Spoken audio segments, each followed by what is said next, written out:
25% of CIBC's mortgage balances are increasing. You heard me right, not going down, but increasing. So let's see exactly what is going on here as people hit their trigger rate. 1/5 of CIBC mortgage borrowers see loan balances grow due to higher interest rates. 20% of Canadian Imperial Bank of Commerce mortgage holders are seeing their balances increase as rising interest rates make it harder for them to pay off their homes. And why is this? It's because they took out these fixed payment, variable rate, adjustable rate mortgages, whatever you want to call them. And essentially with this product, as interest rates rise, the amount of your payment that is allocated towards interest increases and increases until it gets to a point where it's no longer even covering the interest and the balance of the loan is just growing and growing and growing. And all this begs the question, well, what will happen in the future? And what will happen in the future is when these people go to renew,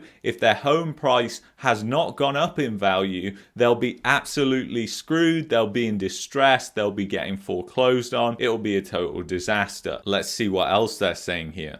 New data from CIBC shows that $52 billion of mortgages, equivalent to 20% of the bank's $263 billion residential loan portfolio, were in a state where borrower monthly payments are not enough to cover even the interest portion. The bank has allowed these borrowers to extend the time taken to repay the loan, which is known as the amortization period, plus borrowers are adding unpaid interest to their original loan or principal. So essentially, this is how it works in the bank's favor, because they're getting more and more interest, because as their loan balance increases instead of goes down, essentially the interest on that loan balance is obviously going up as well. And even if they're extending amortizations to 40 to 50 years, that all has to be brought back in line with banking regulations when it comes to renewal. And the fact is, these people aren't going to be able to renew, and these products might not even be available because it has been such a disaster and they shouldn't have been available in the first place. I mean, essentially the bank's financially engineered a product that was very risky, and on the face of it doesn't look that risky because it's got a fixed payment. It's so dumb. Let's see what else they're saying here.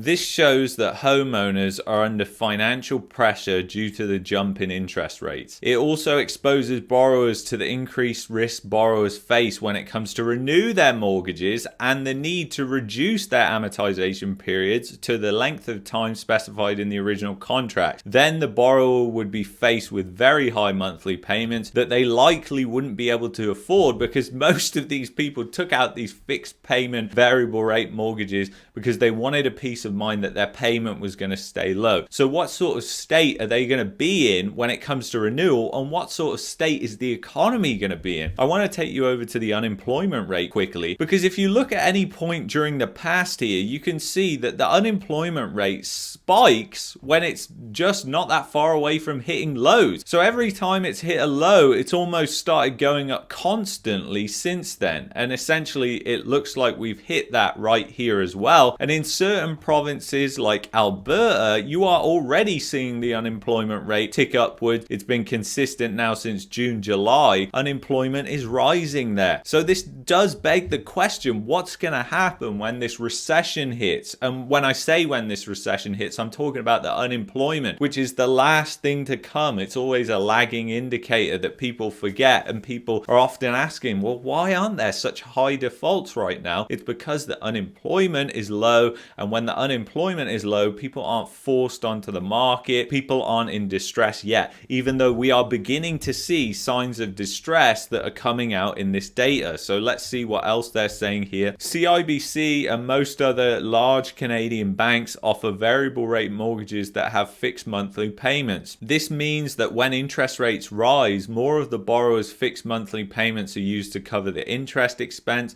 Borrowers' payments remain stable as their amortization period is automatically extended.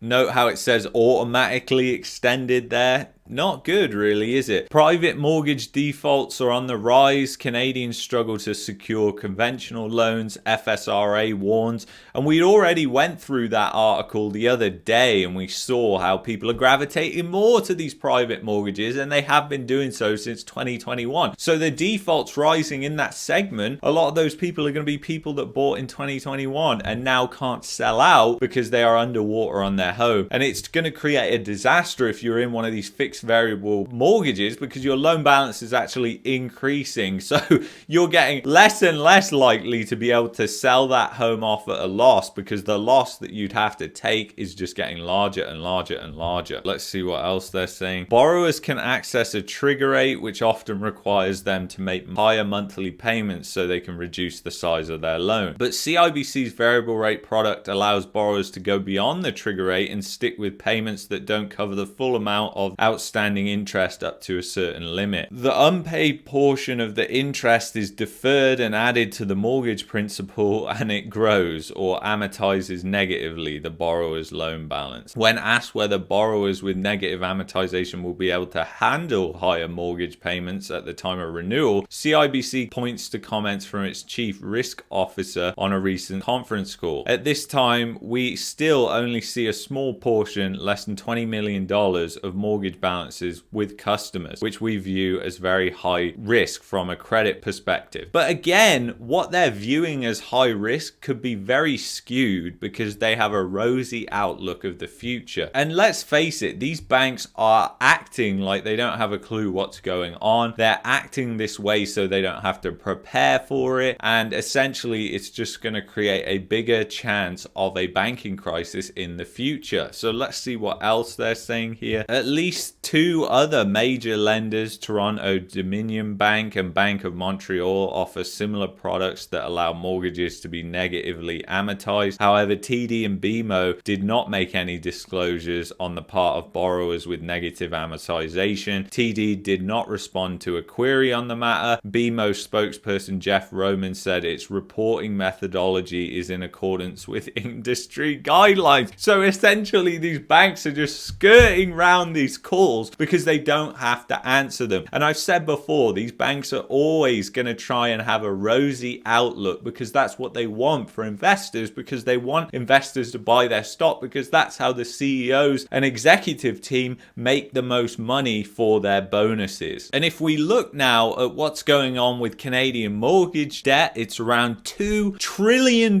So we have created this absolute monster from around 2002, 2003. The growth of this thing just went parabolic, and now we're sat at over $2 trillion.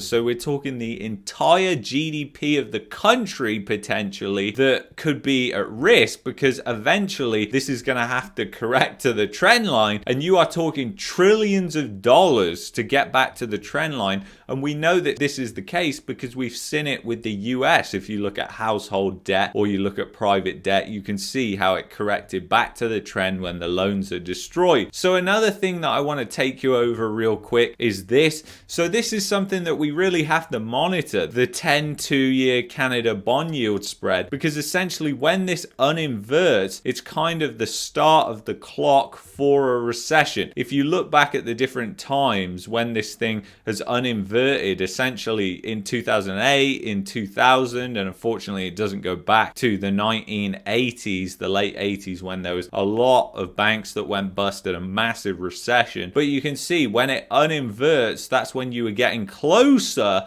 usually within 6 to 12 months of the recession or the crisis actually unfolding. We have to monitor this and see where we're at, and right now it's not really showing many signs that it is uninverting if we look where we're at right now. But it does look like we're currently scraping along the bottom, so that could not be far away, and we are starting to see that happen in the US as well. So this is absolutely insane what is going on with people hitting their trigger rates, just being allowed to essentially kick the can down the road screwed, not telling them what's going to happen at renewal. And all these people are essentially just screwed when it comes to renewal because they're not even paying down their balance. They don't even realize that their balance is actually growing. And this is great for the banks because they can project that they're going to have more earnings from this interest income. But the reality is, what these banks aren't factoring in is the fact that a lot of these loans are going to be defaulted on because people aren't going to be able to sell their properties for what they're worth. People are going to lose income to losing a job. So anyway, if you've enjoyed this video, you might like this video here. You might also like this video here. Thank you so much for watching. Thank you for being here. I will see you in the comments below.